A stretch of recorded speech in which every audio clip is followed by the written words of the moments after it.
vamos a intentar explicar cuál fue la hipótesis que Max Planck planteó para poder establecer, digamos, una relación entre los espectros atómicos que se estaban observando y el tipo de átomo de muestra que se estaba analizando. Ya se sabía que esos espectros eran únicos, que eran, digamos, característicos de cada tipo de átomo al cual se le hacían los espectros de absorción o de emisión.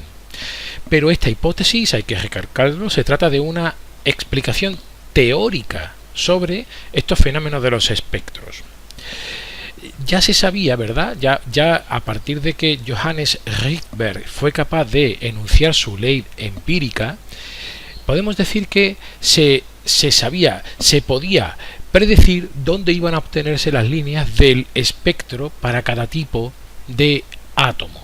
Aquí podemos ver ahora, por ejemplo, el espectro de absorción y emisión de dos elementos distintos. Por ejemplo, empezamos con el oxígeno. Vemos que aparecen distintas líneas, ¿verdad? En el caso del espectro de emisión, que es el que está aquí encima, que serían exactamente las mismas líneas que faltan en el espectro de absorción que tenemos debajo. Aquí está marcado, por ejemplo, un valor que serían 422.58 de longitud de onda, expresado en nanómetros, como nos dice aquí, ¿verdad? Y esa longitud de onda de esas líneas era la que predecía la ley de Rydberg. Lo mismo puede pasar para el sodio. También tenemos aquí sus espectros de emisión y de absorción, y se podía prever dónde iban a salir esas líneas por medio de la ley empírica. Pero, ¿cuál fue la explicación que dio Planck a esto? Bien, lo que él hizo fue considerar a los átomos como minúsculos osciladores armónicos. Es decir, se trataba de una suposición en la cual él consideraba que esos átomos, podríamos decir, vibraban como un oscilador armónico y lo hacían con una frecuencia propia. En este punto podríamos no saber qué es o no recordar que es un oscilador armónico. Bueno, pues un ejemplo muy típico de oscilación armónica sería un péndulo simple. Lo podemos ver aquí, ¿verdad?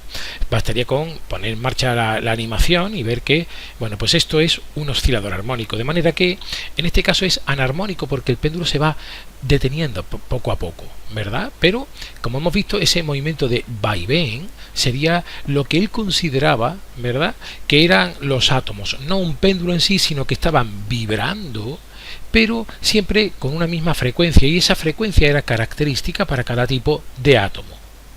Así que lo que supuso era que esos átomos podían absorber o emitir energía para vibrar de la manera que lo hacían, y esa energía estaba caracterizada por la frecuencia de esa vibración propia de la oscilación armónica, y además era directamente proporcional a esa vibración.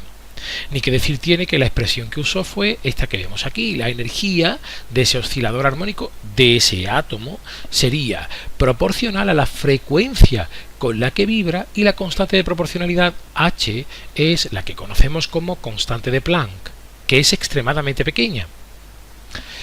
A partir de aquí, ¿verdad?, podemos ver que como ese valor de la constante es muy pequeño, aquí tendríamos el valor 6,63 por 10 elevado a menos 34 julios por segundo, podemos concluir que en el mundo macroscópico la energía toma valores que podrían parecer continuos, porque claro, la limitación que ponía es que los valores de energía para esos átomos tenían que ser siempre un número natural de veces esta energía que él definió como cuánto de energía.